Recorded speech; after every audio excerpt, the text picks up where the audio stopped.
என் மேலான தமிழ் பெருங்குடி மக்களே, உங்கள் அனைவருக்கும் மேலரசம்பட்டு சண்முகத்தின் பணிவான வணக்கங்கள்.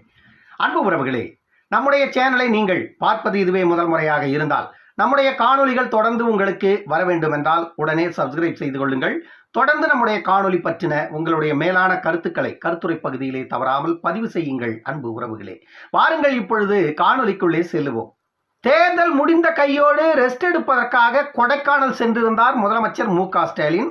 5 நாட்கள் ஓய்வெடுப்பதற்காகத்தான் கொடைக்கானல் சென்றார் மு.க. ஸ்டாலின் அவர்கள். ஆனால் 3 நாட்களோடு பயணத்தை முடித்துக் கொண்டு வேக வேகமாக சென்னை திரும்புகிறார் மு.க. ஸ்டாலின்.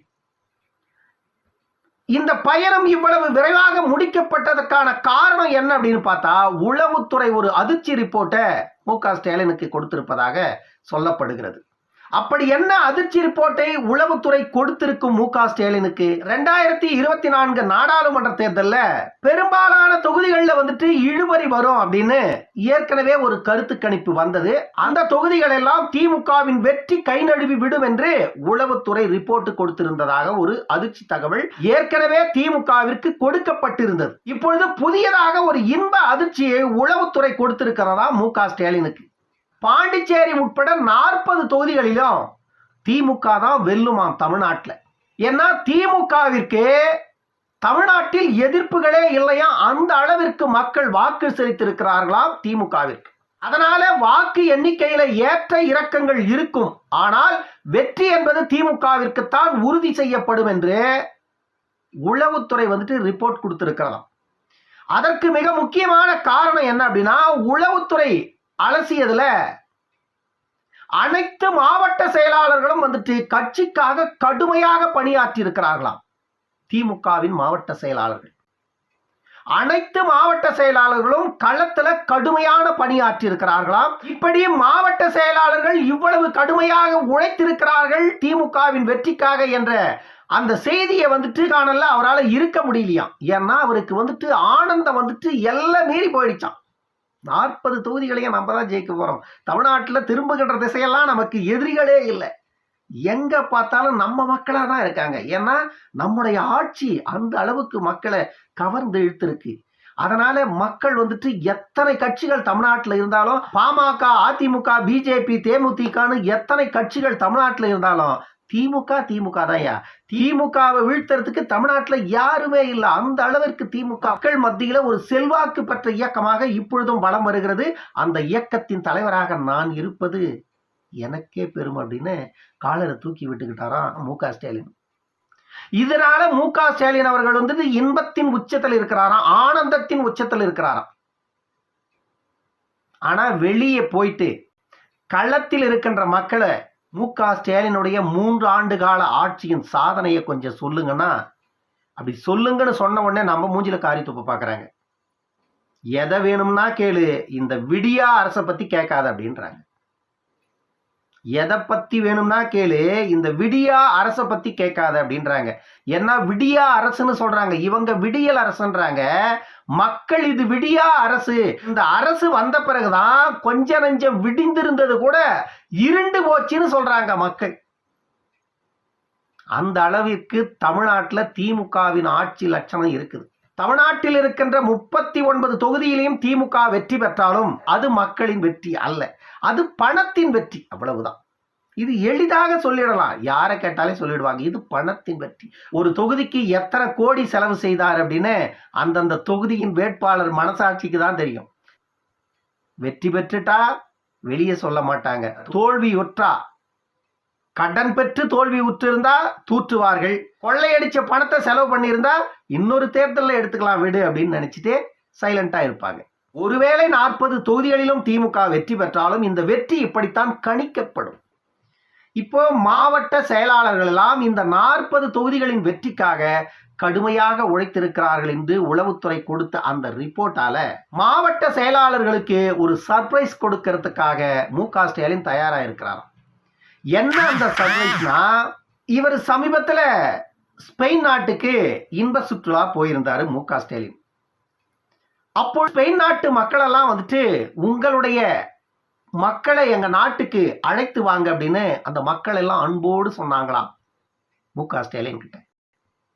அதனால மாவட்ட செயலாளர்கள் திமுகவின் வெற்றிக்கு கடுமையாக உழைத்த இந்த உழைப்பாளர்களை, இந்த உடன்பிறப்புகளை ஸ்பெயின் நாட்டுக்கு இங்கிருந்து பிளைட்ல ஸ்பெயின் நாட்டுக்கு உடன் அழைத்து செல்லுவதாக ஒரு முடிவு செய்திருக்கிறாராம் மு.க. ஸ்டாலின். தமிழ்நாட்டில் உள்ள திமுகவின் மாவட்ட செயலாளர்கள் அத்துணை பேரும் மு.க. ஸ்டாலினுடன் ஸ்பெயின் நாட்டிற்கு இன்ப சுற்றுலா செல்ல தயாராகி கொண்டிருப்பதாக சொல்லப்படுகிறது. ஏன்னா மாவட்ட செயலாளர்கள் எல்லாம் கடுமையாக திமுகவின் வெற்றிக்காக உழைத்திருப்பதால அந்த மிகப்பெரிய உழைப்பாளிகளுக்கு ஒரு இன்ப அதிர்ச்சியை கொடுக்கணும் அப்படின்னு சொல்லிட்டு ஸ்பெயின் நாட்டுக்கு அழைத்து சென்று இன்ப சுற்றுலா காட்ட போறாராம் மு.க. ஸ்டாலின். இதுதான் இப்பொழுது முளைக்காணலுக்கு ரெஸ்ட் எடுக்க சென்ற மு.க. ஸ்டாலினை உளவுத்துறை கொடுத்த அந்த ரிப்போர்ட்டை கேட்டு இன்ப அதிர்ச்சி அடைந்த மு.க. ஸ்டாலின் உடனடியாக சென்னை புறப்பட்டு மாவட்ட செயலாளர்கள் அனைவருக்கும் உடனடியாக ஒரு இன்ப அதிர்ச்சியை கொடுத்திருப்பதாக சொல்றாங்க. இன்னும் அதற்கான தேதிகள் குறிக்கப்படவில்லை என்று சொல்லப்படுகிறது.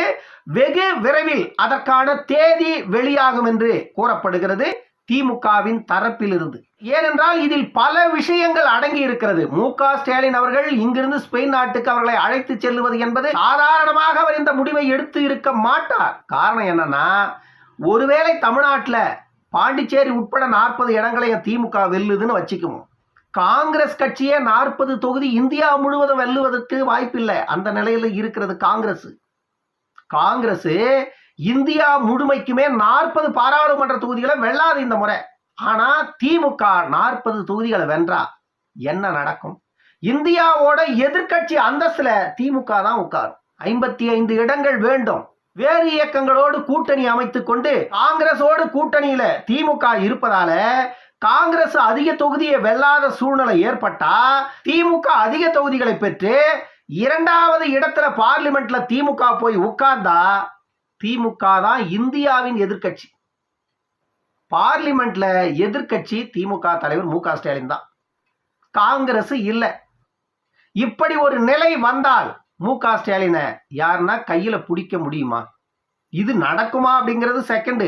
ஒருவேளை நடந்துட்டா அவரை கையில பிடிக்க முடியுமா? மேற்கு வங்கத்துல 42 தொகுதி, அங்க மம்தா பானர்ஜிக்கு 20லிருந்து 25 தொகுதிகள் வரதான் கிடைக்குன்னு சொல்றாங்க.